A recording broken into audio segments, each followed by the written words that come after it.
ಋತುಗಳ ನೆನೆವಾಗಿ ಭೂತಾಯಿ ನೆನೆದು ಹರಸ್ಯಾಳು. ಮಾವು ಮಲ್ಲಿಗೆಯೊಳಗೆ ಸುಳಿದಾಡಿ ಎಳೆಗಾಡಿ ಕೋಗಿಲೆ ಕೂಗು ಎಂದು ಸರವಿಕ್ಕಿತೋ. ಅರಸರ ಕಥೆಯಲ್ಲ, ಗುರುಗಳ ಮತಿಯಲ್ಲ, ಬಿತ್ತಿ ಬೆಳೆದವರ ಪಾಡು ಹಾಡಾಯಿತೋ. ಭೇದವ ಮಾಧವ ಕಾಣದ ಜನರು ಓದಲು ಅರಿಯದೆ ಗಾದೆ ಕಟ್ಟಿದರು.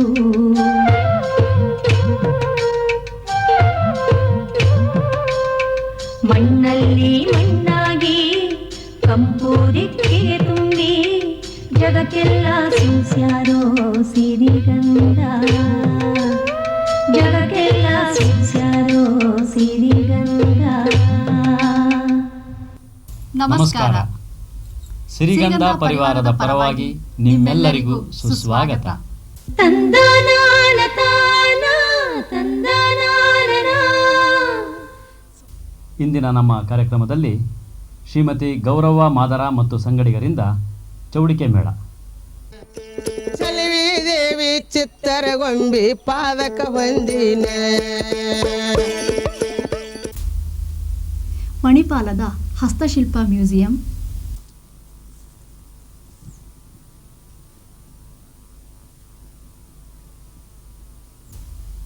ತುಳಸಿ ಸಮ್ಮಾನ್ ಪ್ರಶಸ್ತಿಯನ್ನು ಪಡೆದಿರುವ ಸೂತ್ರದ ಗೊಂಬೆಯಾಟದ ಶ್ರೀ ಕೊಗ್ಗ ಕಾಮತ್ರವರ ಸಂದರ್ಶನ. ಪ್ರಶಸ್ತಿ ಸಿಕ್ಕಿದ ವಿಷಯದಲ್ಲಿ ನನಗೆ ತುಂಬ ಸಂತೋಷ ಆಗತ್ತೆ. ಯಾಕೆ ಕೇಳಿದರೆ ನಾನು ಸಾಮಾನ್ಯ ಒಬ್ಬ ಜಾನಪದ ಕಲಾವಿದ. ಹಾಗೂ ಯುವಕ ಅರ್ಜುನ ರುದ್ರಾಕ್ಷಿಯವರಿಂದ ಒಂದು ತತ್ವಪದ. ಯಾರೋ ನೀನು ಎಲ್ಲಿಂದ ಬಂದಿ, ಯಾರೋ ನೀನು ಎಲ್ಲಿಂದ ಬಂದಿ, ಬರುವಾಗ ಇದ್ದಾರೇನೋ ಇಷ್ಟೆಲ್ಲ ಮಂದಿ. ತಂದನಾನ ತಾನ ತಂದನಾನ. ನಾಡಿನಲ್ಲೇ ಅತ್ಯದ್ಭುತ ಐತಿಹಾಸಿಕ ವಸ್ತುಗಳನ್ನೊಳಗೊಂಡ ಅನೇಕ ವಸ್ತು ಸಂಗ್ರಹಾಲಯಗಳು ನಮ್ಮಲ್ಲಿವೆ. ಆದರೆ ನಮ್ಮ ಜನಪದರು ಬಳಸುವ ದಿನಬಳಕೆಯ ವಸ್ತು ಸಂಗ್ರಹಾಲಯಗಳಿರುವುದು ಕೆಲವು. ಅಂತಹ ವಿಶಿಷ್ಟಗಳುಳ್ಳ ಒಂದು ಅಪರೂಪದ ಸಂಗ್ರಹ ಮಣಿಪಾಲದ ಶ್ರೀ ವಿಜಯನಾಥ ಶೆಣೈ ಅವರ ಹಸ್ತಶಿಲ್ಪ ವಸ್ತು ಸಂಗ್ರಹಾಲಯ. ಬನ್ನಿ, ಈ ಅಪರೂಪದ ಒಂದು ವಸ್ತು ಸಂಗ್ರಹಾಲಯವನ್ನು ನೋಡಲು ಮಣಿಪಾಲಕ್ಕೆ ಹೋಗೋಣ.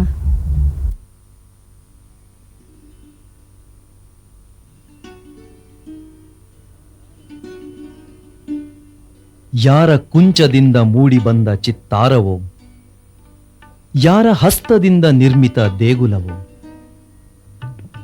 ಮೂಲೆ ಮೂಲೆಯಲ್ಲಿ ಬೀಸಿದ ಕಲೆಯ ಬಲೆಯೋ, ಪೂರ್ವಜರ ಇತಿಹಾಸ ಎಳೆಯಾಗಿ ಬಿಡಿಸಿದೆ ದಾಟುತ್ತಾ ಒಂದೊಂದು ಮಜಲು. ಭವ್ಯ ಪರಂಪರೆಯ ಸುಂದರ ಗೀತೆಗಳು ಮೊಳಗುತ್ತಲಿವೆ ಸುತ್ತಲೂ.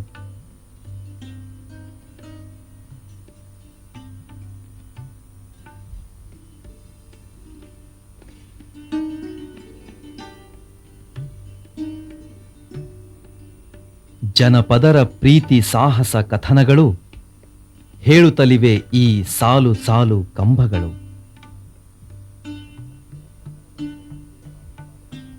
ದಕ್ಷಿಣ ಕನ್ನಡ ಜಿಲ್ಲೆಯ ಮಣಿಪಾಲದಲ್ಲಿರುವ ಈ ಹಸ್ತಶಿಲ್ಪ ವಸ್ತು ಸಂಗ್ರಹಾಲಯ ನಮ್ಮ ನಾಡಿನಲ್ಲಲ್ಲದೆ ಇಡೀ ರಾಷ್ಟ್ರದಲ್ಲೇ ಖ್ಯಾತಿಯನ್ನು ಪಡೆದಿದೆ.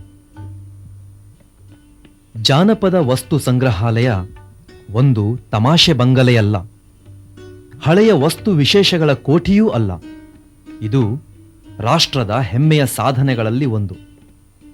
ಚಾರಿತ್ರಿಕ, ಭೌಗೋಳಿಕ, ಸಾಂಸ್ಕೃತಿಕ, ಸಾಮಾಜಿಕ, ಕಲಾತ್ಮಕ, ಭಾಷಿಕ, ಜನಾಂಗೀಯ ಅಧ್ಯಯನ ಸಂಶೋಧನೆಗಳಿಗೆ ಅತ್ಯವಶ್ಯಕ ಮೂಲ ಸಾಮಗ್ರಿಗಳನ್ನು ಒದಗಿಸುವ ಪಳೆಯುಳಿಕೆಗಳ ಕೇಂದ್ರ. ಕಲೆಯನ್ನು ನಮ್ಮ ಜನಪದರು ದೇವರಿಗೆ ಮಾತ್ರ ಸೀಮಿತಗೊಳಿಸಲಿಲ್ಲ. ನಮ್ಮ ದಿನನಿತ್ಯದ ಬಳಕೆಯ ವಸ್ತುಗಳಲ್ಲೂ ಅದಕ್ಕೆ ಸರಿಯಾದ ಸ್ಥಾನವನ್ನು ಕಲ್ಪಿಸಿದ್ದಾರೆ. ನಮ್ಮವರು ಬಳಸುವ ಮನೆ ಬಳಕೆ ವಸ್ತುಗಳಲ್ಲಿ ಗ್ರಾಮೀಣ ಕಲ್ಲುಕುಟ್ಟಿಗರ, ಬಡಗಿಗಳ, ಕುಂಬಾರರ, ಕಮ್ಮಾರರ, ಅಕ್ಕಸಾಲಿಗರ, ಚಮ್ಮಾರರ ಕಲಾಕೌಶಲವನ್ನು ಗುರುತಿಸಬಹುದಾಗಿದೆ. ಆಯಾ ಪ್ರದೇಶದ ಚಾರಿತ್ರಿಕ, ಸಾಮಾಜಿಕ, ಕಲಾತ್ಮಕ ಜೀವನ ಮತ್ತು ಸಾಧನೆಗಳನ್ನು ತೋರುವ ಹೆಜ್ಜೆ ಗುರುತುಗಳಾಗಿ ನಿಲ್ಲುವ ಈ ವಸ್ತು ಸಂಗ್ರಹಾಲಯಗಳು ಕುತೂಹಲಕಾರಿ ವಸ್ತುಗಳನ್ನೊಳಗೊಂಡು ಜ್ಞಾನ ಕ್ಷೇತ್ರಕ್ಕೆ ಸಂಬಂಧಿಸಿದಂತೆ ವಿಶಿಷ್ಟ ರೀತಿಯಲ್ಲಿ ರೂಪುಗೊಂಡಿರುವುದು ಸಂತಸದ ವಿಷಯ. ಇಲ್ಲಿರುವ ವಸ್ತುಗಳು ಜನಸಾಮಾನ್ಯರನ್ನು ಆಕರ್ಷಿಸುವುದರ ಜೊತೆಗೆ ಆಯಾ ಕ್ಷೇತ್ರದಲ್ಲಿ ಸಂಶೋಧನೆಗಳನ್ನು ನಡೆಸುವವರಿಗೆ ಹೆಚ್ಚು ಸಹಾಯಕವಾಗುತ್ತವೆ.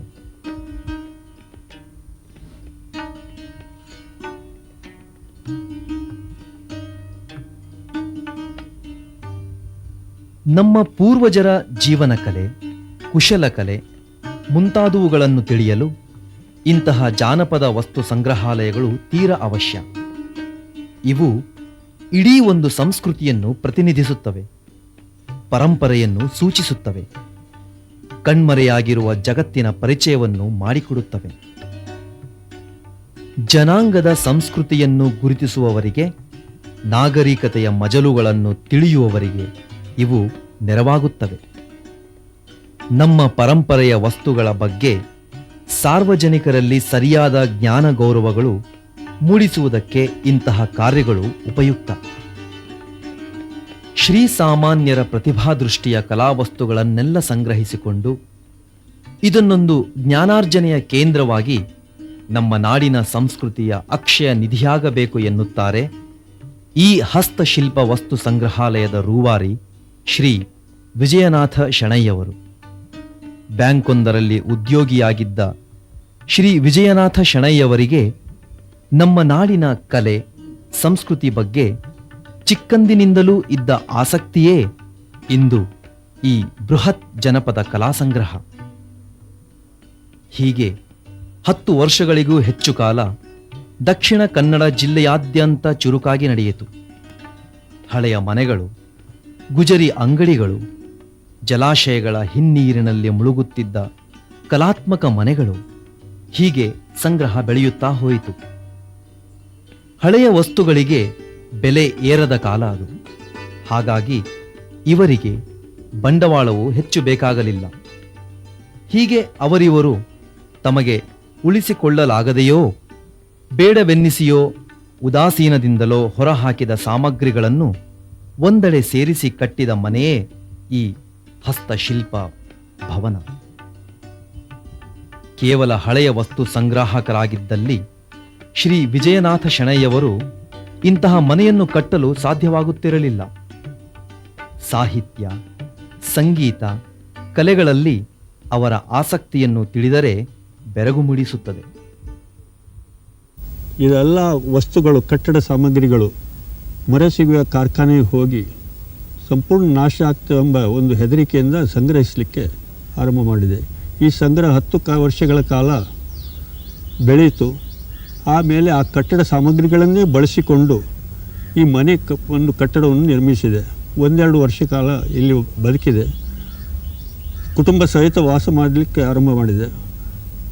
ಸಂದರ್ಶಕರು ಬಂದರು, ಯಾರು ಪತ್ರಿಕಾ ಮಾಧ್ಯಮದವರು ಬಂದರು, ಪ್ರಚಾರ ಸಿಕ್ಕಿತು.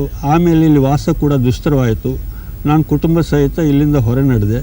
ಮತ್ತು ಈ ಮನೆಯ ಈಗ ಉದ್ದೇಶ ಏನು ಹೇಳಿದರೆ, ಇದೊಂದು ಸಾರ್ವಜನಿಕ ಸ್ವರೂಪದ ಒಂದು ಟ್ರಸ್ಟನ್ನಾಗಿ ರೂಪಿಸಿದ್ದೇನೆ. ಇದರಿಂದ ಏನಾಗಿದೆ ಹೇಳಿದರೆ, 100 ಮಂದಿ ಇಲ್ಲಿ ದಿನಂಪ್ರತಿ ಬರ್ತಾ ಇರ್ತಾರೆ. ಅದರಿಂದ ಯಾವುದೋ ಒಂದು ಸ್ಫೂರ್ತಿ, ಪ್ರೇರಣೆಯನ್ನು ಪಡಿತಾ ಇದ್ದಾರೆ. ಇದು ಹಿಂದಿನ ಕಾಲದ ವಸ್ತುಗಳನ್ನು ಉಳಿಸ್ಕೊಳ್ಬೇಕೆಂಬ ಪ್ರೇರಣೆ ಕೂಡ ಅವರಲ್ಲಿ ಉಂಟಾದ ಹಾಗೆ ನನಗೂ ಭಾವನೆ ಬರ್ತಾ ಇದೆ.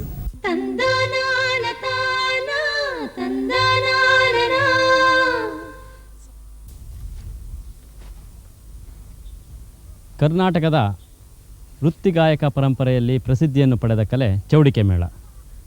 ಬಿಜಾಪುರ ಜಿಲ್ಲೆಯ ತಿಕ್ಕೋಟದಲ್ಲಿ ವಾಸವಾಗಿರುವ ಶ್ರೀಮತಿ ಗೌರವ ಮಾದರ, ಶ್ರೀಮತಿ ಲಕ್ಷ್ಮವ್ವ ಮಾದರ ಮತ್ತು ಸಂಗಡಿಗರು ಚೌಡಿಕೆ ಮೇಳದಲ್ಲಿ ಪ್ರಸಿದ್ಧಿಯನ್ನು ಪಡೆದ ಕಲಾವಿದರು. ಕರ್ನಾಟಕದಲ್ಲದೆ ದೇಶದ ವಿವಿಧ ಭಾಗಗಳಲ್ಲಿ ಚೌಡಿಕೆ ಮೇಳದ ಕಲಾ ಪ್ರದರ್ಶನವನ್ನು ಯಶಸ್ವಿಯಾಗಿ ನೀಡಿದ ಶ್ರೀಮತಿ ಗೌರವ ಮಾದರ ಅವರಿಗೆ ಕರ್ನಾಟಕ ಜಾನಪದ ಮತ್ತು ಯಕ್ಷಗಾನ ಅಕಾಡೆಮಿ ಪ್ರಶಸ್ತಿಯನ್ನು ನೀಡಿ ಗೌರವಿಸಿದೆ. ಇಂತಹ ಕಲಾ ತಂಡದ ಪರಿಚಯವನ್ನು ಸಿರಿಗಂಧ ವೀಕ್ಷಕರಾದ ನಿಮಗೆ ಮಾಡಿಕೊಡಲು ನಮಗೆ ಹೆಮ್ಮೆ ಎನಿಸುತ್ತದೆ.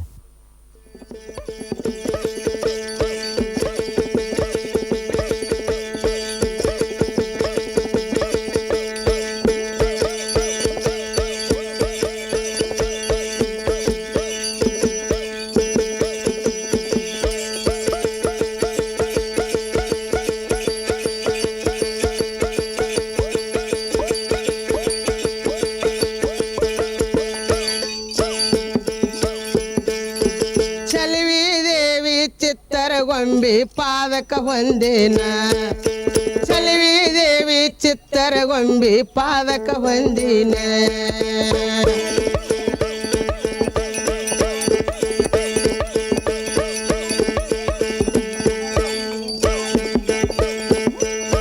ಪಾದಕ ಹೊಂದಿನ ನಾನಿನ ಸೇವಕ ಬಂದಿನ ಚಲವಿ ದೇವಿ ಚಿತ್ತರ ಗೊಂಬಿ ಪಾದಕ ಹೊಂದಿನ ಚಲವಿ ದೇವಿ ಚಿತ್ತರ ಗೊಂಬಿ ಪಾದಕ ಹೊಂದಿನ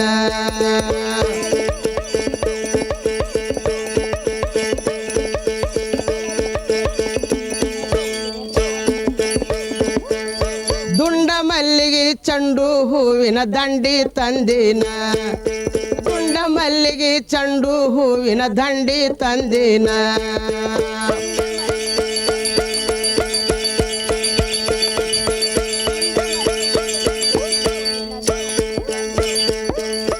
ದಂಡಿ ತಂದಿನ ನಾನಿನ ಸೇವಕ ಬಂದಿನ ಚಲವಿ ದೇವಿ ಚಿತ್ತರ ಗೊಂಬಿ ಪಾದಕ ಹೊಂದಿನ ಚಲವಿ ದೇವಿ ಚಿತ್ತರ ಗೊಂಬಿ ಪಾದಕ ಹೊಂದಿನ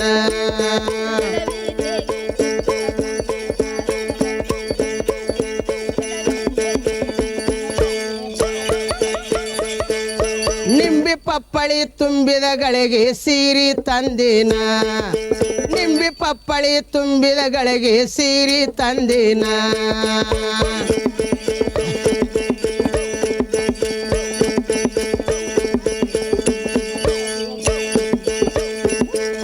ಸೀರಿ ತಂದಿನ ನಾನಿನ ಉಡಿಯ ತುಂಬಿನ ಚಲವಿ ದೇವಿ ಚಿತ್ತರ ಗೊಂಬಿ ಪಾದಕ ಹೊಂದಿನ ಚಲವಿ ದೇವಿ ಚಿತ್ತರ ಗೊಂಬಿ ಪಾದಕ ಹೊಂದಿನ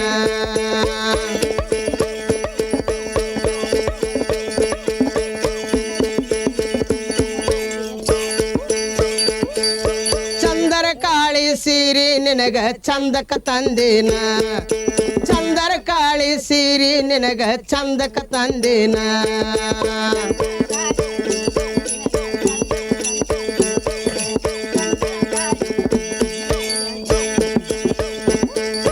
ಚಂದಕ ತಂದಿನ ನಾನಿನ ಸೇವಕ ಬಂದಿನ ಚಲವಿ ದೇವಿ ಚಿತ್ತರ ಗೊಂಬಿ ಪಾದಕ ಹೊಂದಿನ ಚಲವಿ ದೇವಿ ಚಿತ್ತರ ಗೊಂಬಿ ಪಾದಕ ಹೊಂದಿನ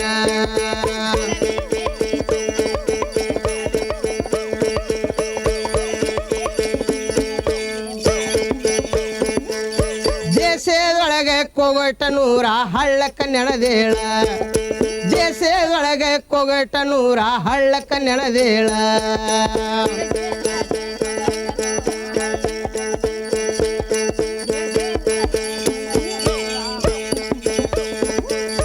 ಹಳ್ಳಕ್ಕ ನೆನದೇಳ ರಾಯಗೋಣ ಪೂಜಾರಿಗೊಳದೇಳ ಚಲವಿ ದೇವಿ ಚಿತ್ತರ ಗೊಂಬಿ ಪಾದಕ ಹೊಂದಿನ ಚಲವಿ ದೇವಿ ಚಿತ್ತರ ಗೊಂಬಿ ಪಾದಕ ಹೊಂದಿನ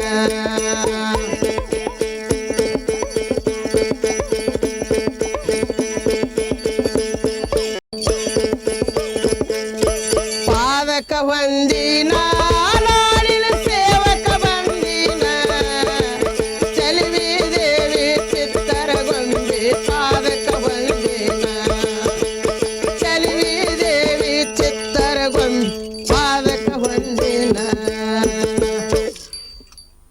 ನಮ್ಮ ಹೊಟ್ಟಿಗೆ ಏನ್ರಿ ಸಹಾಯ ಆಯ್ತು ತಿಳಿಕೆ ಮಾಡ್ಕೊಂಡಿದ್ರಿ ಇದಕ್ಕೆ ಕಲಿ ಮಾಡಿದ್ರಿ ಅದ ತಾಯಿ ಸೇವಾ ಮಾಡ್ಬೇಕಂತೇಳಿ ಮಾಡಿದ್ರಿ ತಂದೆ ತಂದೆ ತಿರುಗಿ ಬಂದ್ರಿ ಇನ್ನು ಮತ್ತೆ ಬಂದು ಆತಲ್ರಿ ನಂದು ಮುಪ್ಪಾವಶ್ಯ ಬತ್ತ ಸರ್ಕಾರ ಸಹಾಯ ಮಾಡತ್ತಿದೆ ಹೇಳ್ತೀವ್ರಿ ನಾವು ನಮ್ಮ ಹೊಟ್ಟಿಗೆ ದುಡ್ಡು ಸಹಾಯ ಮಾಡಕ್ಕೆ ಹೇಳ್ತೀವ್ರಿ ಏನು ಮಾಡಬೇಕು ಸರ್ ಇದು ಪೆನ್ಷನ್ ಹೆಚ್ಚು ಮಾಡಕ್ಕೆ ಹೇಳೋದ್ರಿ. 150 ರೂಪಾಯಿ ಸಿಗ್ತೈತಿ.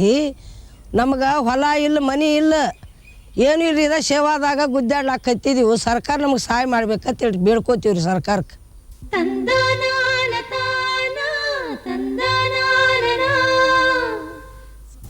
ದಕ್ಷಿಣ ಕನ್ನಡ ಜಿಲ್ಲೆಯ ಕುಂದಾಪುರ ತಾಲೂಕಿನ ಉಪ್ಪಿನಕುದುರು ಗ್ರಾಮದ ಗೊಂಬೆಯಾಟದ ಶ್ರೀ ಕೊಗ್ಗ ಕಾಮತ್ರವರಿಗೆ ತುಳಸಿ ಸಮ್ಮಾನ ಪ್ರಶಸ್ತಿ ಬಂದಿರುವುದು ನಮ್ಮೆಲ್ಲರಿಗೂ ಹರ್ಷವನ್ನುಂಟು ಮಾಡಿದೆ. ಸಿರಿಗಂಧದ ಪರವಾಗಿ ಅವರಿಗೆ ಅಭಿನಂದನೆಗಳು. ದೇಶ ವಿದೇಶಗಳಲ್ಲಿ ಕರ್ನಾಟಕದ ಸೂತ್ರದ ಗೊಂಬೆಯಾಟದ ಕಂಪನ್ನು ಹರಡಿದ ಶ್ರೀ ಕೊಗ್ಗ ಕಾಮತ್ರವರನ್ನು ಈ ಶುಭ ಸಂದರ್ಭದಲ್ಲಿ ಸಂದರ್ಶಿಸಲು ಕಡಲ ತೀರದ ಸುಂದರ ಪರಿಸರದ ಅವರ ಮನೆಗೆ ಈಗ ಹೋಗೋಣ.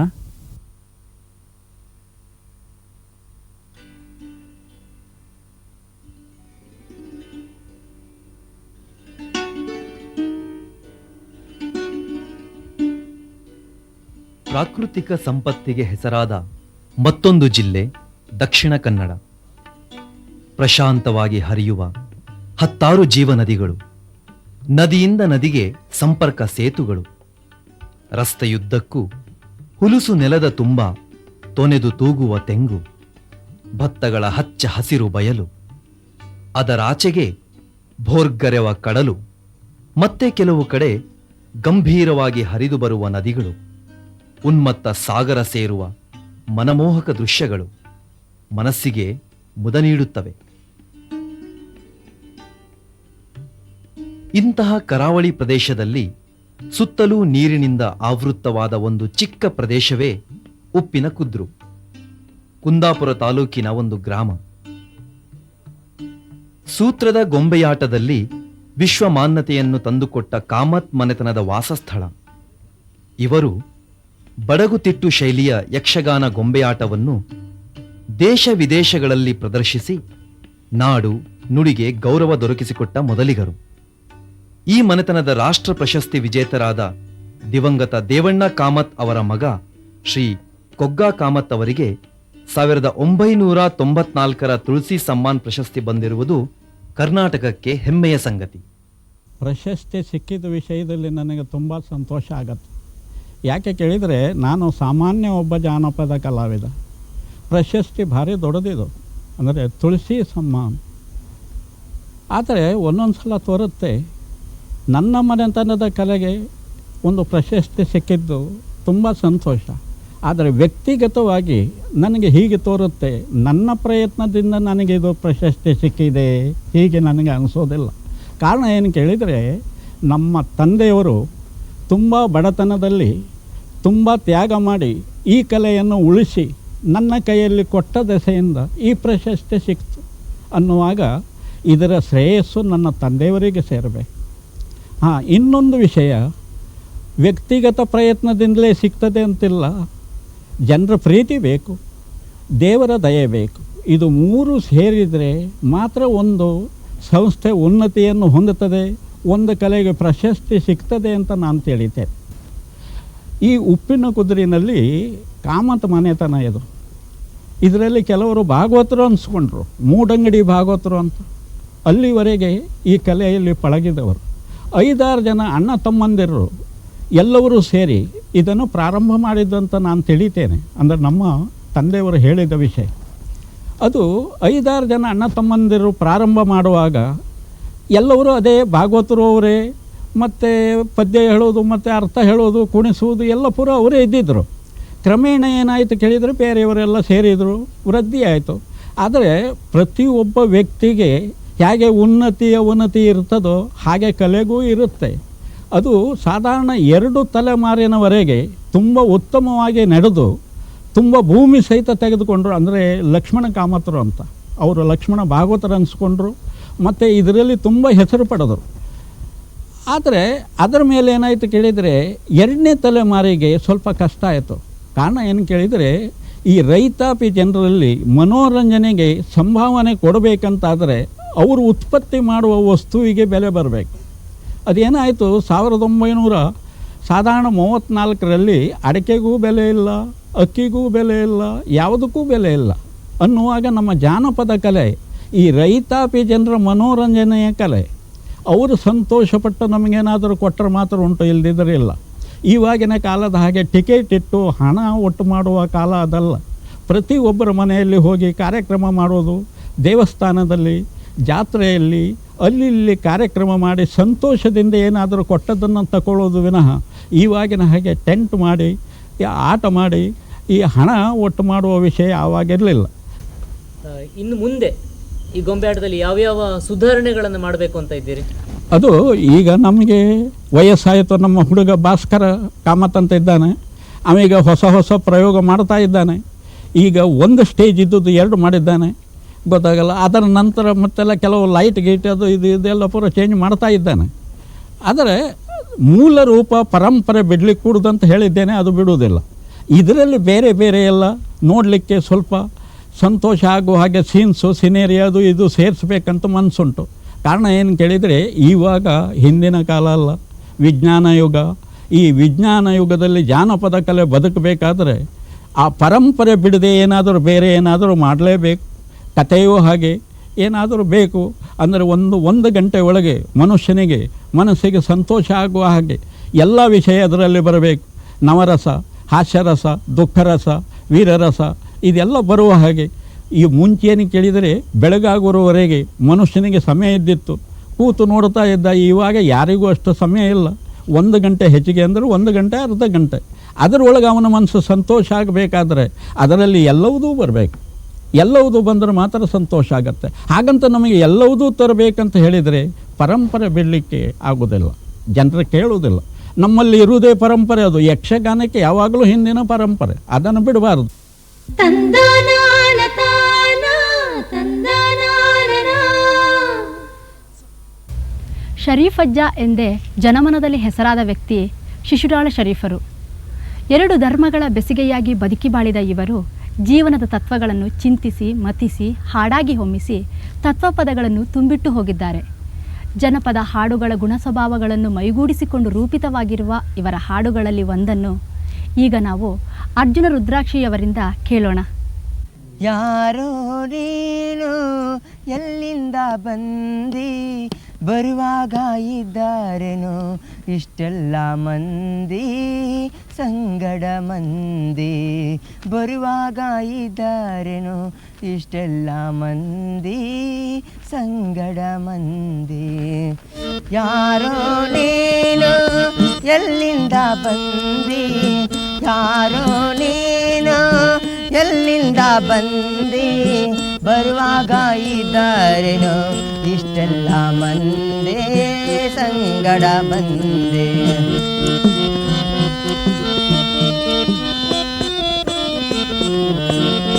ಸುಳ್ಳಿನ ಸಂಸಾರ 3 ದಿನದ ಸಂತೆ, ಸುಳ್ಳಿನ ಸಂಸಾರ.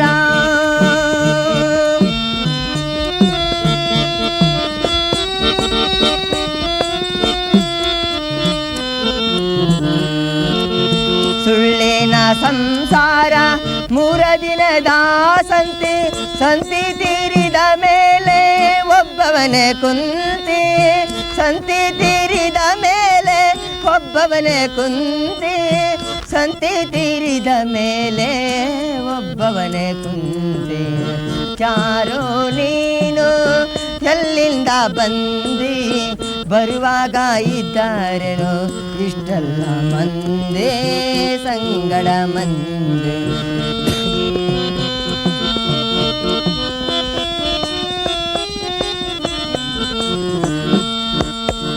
ಎಂಡರು ಮಕ್ಕಳು ನನ್ನವರಂದೇ, ಎಂಡರು ಮಕ್ಕಳು ನನ್ನವರಂದೇ, ಯಮನರು ಎಳಿವಾಗ ಯಾರೊಬ್ಬರಿಲ್ಲಂದೆ, ಯಮನರು ಎಳಿವಾಗ ಯಾರೊಬ್ಬರಿಲ್ಲಂದೆ, ಯಮನರು ಎಳೆವಾಗ ಯಾರೊಬ್ಬರಿಲ್ಲಂದೆ.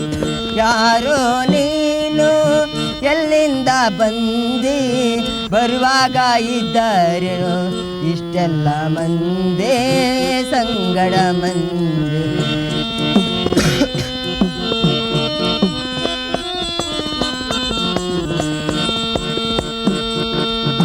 ದೇಶದಳು ಬಬಲಾದೆ ಶಿಶುನಳದೀಶನ, ದೇಶದಳು ಬಬಲಾದೆ ಶಿಶುನಳದೀಶನ, ಆತನ ಪಾದವು ಬಿಡದ ಬನ್ನಿ ಸಯ್ಯ, ಆತನ ಪಾದವು ಬಿಡದ ಬನ್ನಿ ಸಯ್ಯ, ಆತನ ಪಾದವು ಬಿಡದ ಬನ್ನಿ ಸಯ್ಯ, ಆತನ ಪಾದವು ಬಿಡದ ಬನ್ನಿ ಸಯ್ಯ.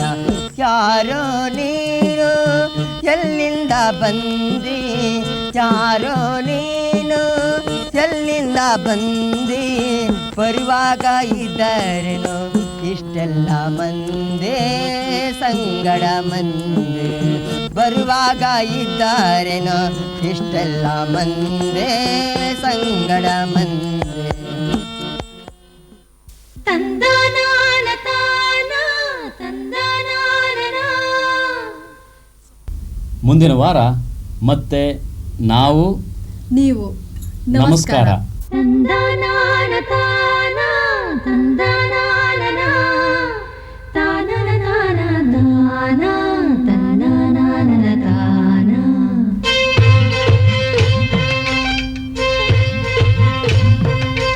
ಕರುನಾಡ ಮೂಡಲಲ್ಲಿ ಬೆಳ್ಳಿರಾಯರು ಬೆಳಗಿ ಬಣ್ಣದ ನವಿಲು ಕುಣಿದಾವು. ತಂದನಾನ ತಾನ ತಂದನಾನ. ಸ್ವಾತಿಯ ಮಳೆ ಹುಯ್ದು ಮುತ್ತುಗಳ ತೆನೆಬಾಗಿ ಭೂತಾಯಿ ನೆನೆದು ಹರಸ್ಯಾಳು.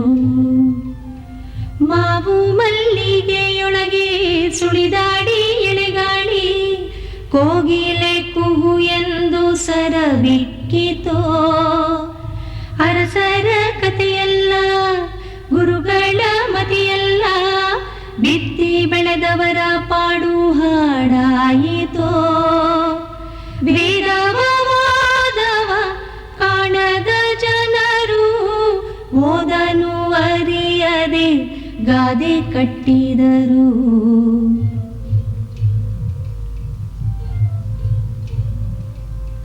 ಮಣ್ಣಲ್ಲಿ ಮಣ್ಣಾಗಿ ಕಂಪು ದಿಕ್ಕಿಗೆ ತುಂಬಿ ಜಗಕ್ಕೆಲ್ಲ ಸೂಸ್ಯಾರೋ ಸಿರಿಗಂಧ, ಜಗಕ್ಕೆಲ್ಲ ಸೂಸ್ಯಾರೋ ಸಿರಿಗಂಧ.